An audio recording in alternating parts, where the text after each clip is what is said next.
This is the missing link to you leading projects more successfully. Do you mind if I tell you a story?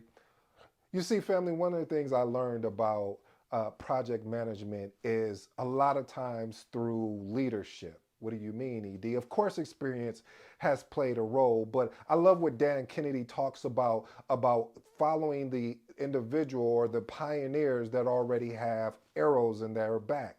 That translate to of saying that there's people that probably already been where you've been or where you want to go in so many words. And so there's been a lot of times where I engaged in with leadership and asked them questions of, hey, how did you handle this?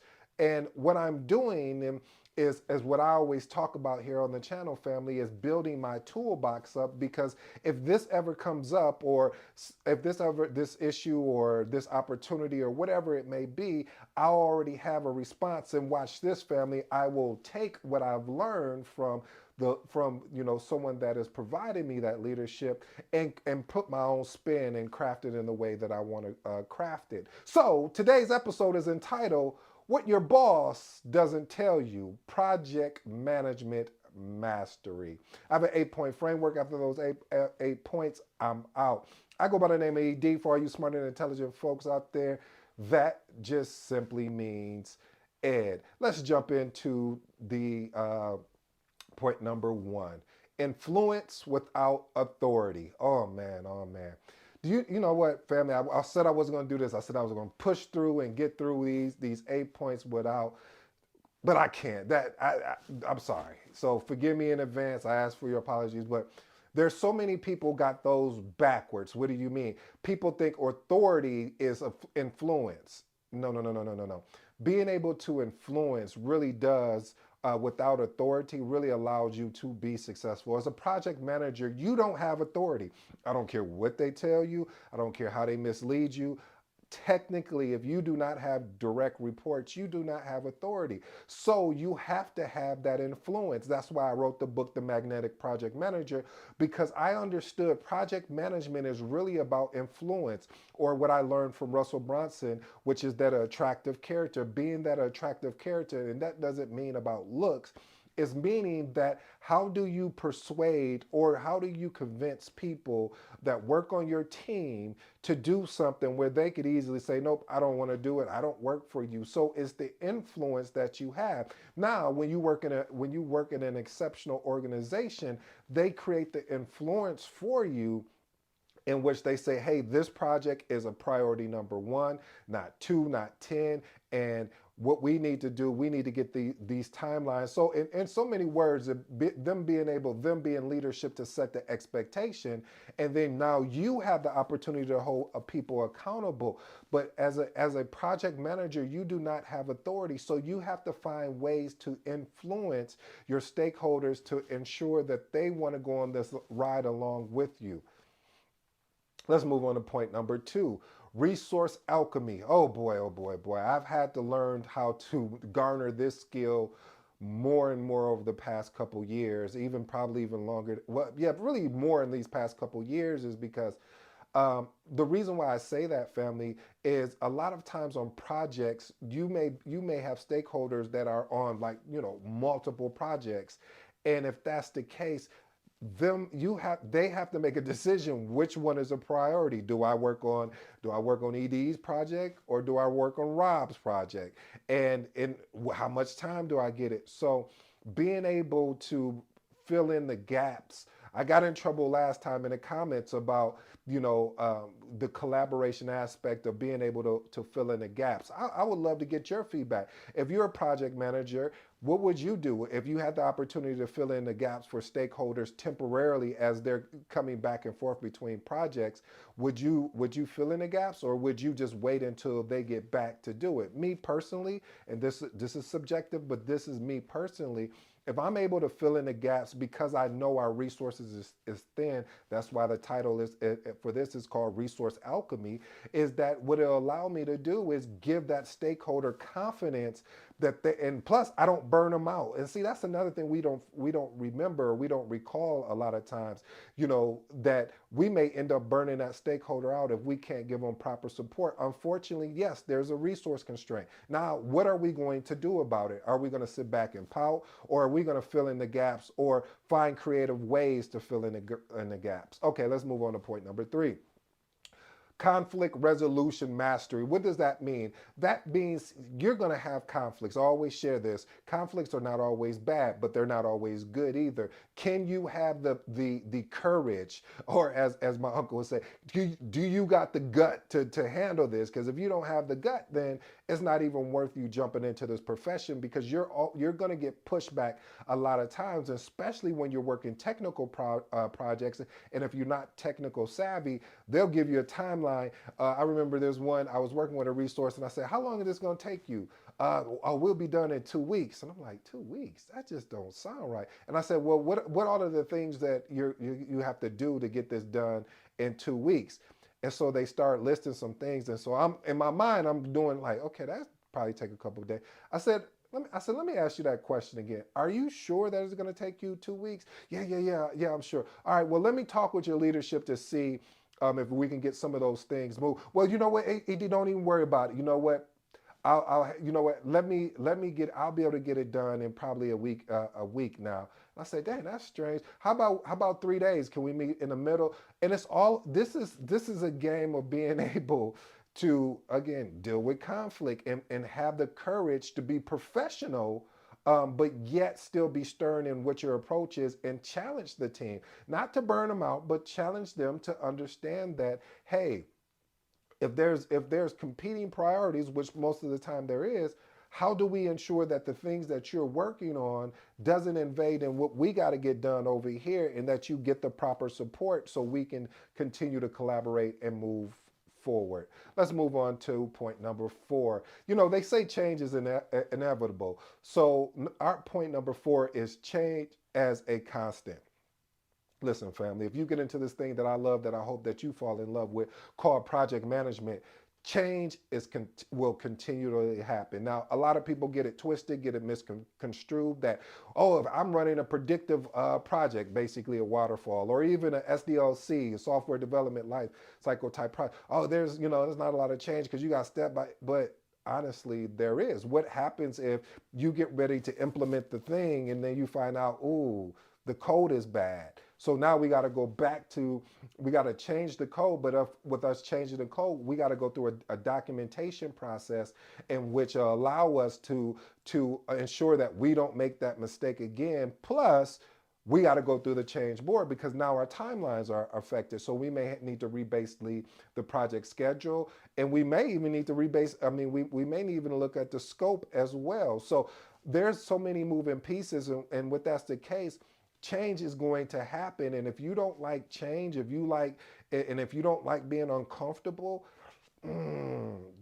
project management it may not be the role for you. I don't want to be a dream killer and tell you that, because if you're listening to this, then I know project management is possibly or potentially for you. So what I'm saying is that you have to be ready for these changes and not run from them. Watch this, family, run to them, because that way you're going to learn something. I don't know how many times that I've learned more in being uncomfortable than I did comfortable. And I hate to admit that. And the reason why I say I hate to admit that is because being uncomfortable is not fun. I don't care what they tell you. I love what Tim Grover talked about in his book, one of my favorite books of all time.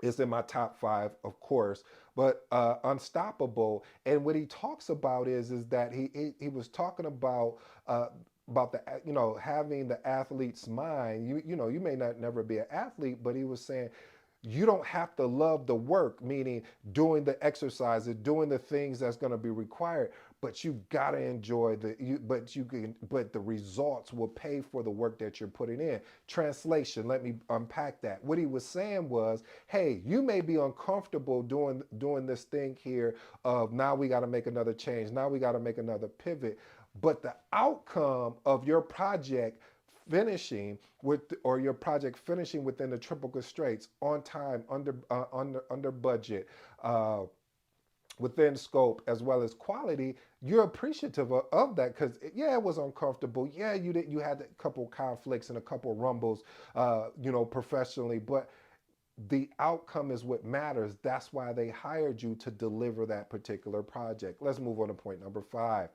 Mentorship and knowledge sharing. You know, I wish project managers would do more of this. And I used to enjoy, there was an organization I worked for that we would get together like on a quarterly basis, or even, and once they seen value, we were getting together on a monthly basis. And basically how it would work, it wasn't the standard, okay, we're having a PMO meeting and we're going to throw a whole bunch of things that, no, no, no, it wasn't that. It was, hey, we want to hear from the project manager. So, hey, let's talk. And sometimes the project managers would get together and run their own deal, because it was like we wanted to talk about things that were actually working, not theories, not things that we think. No, things that were actually happening and working on our project.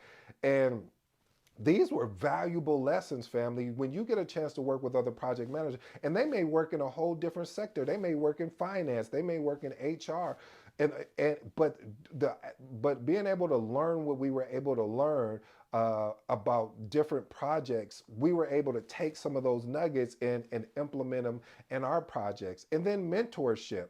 Mentorship is key. You know, I don't care if somebody say, "Oh, you don't need no mentor."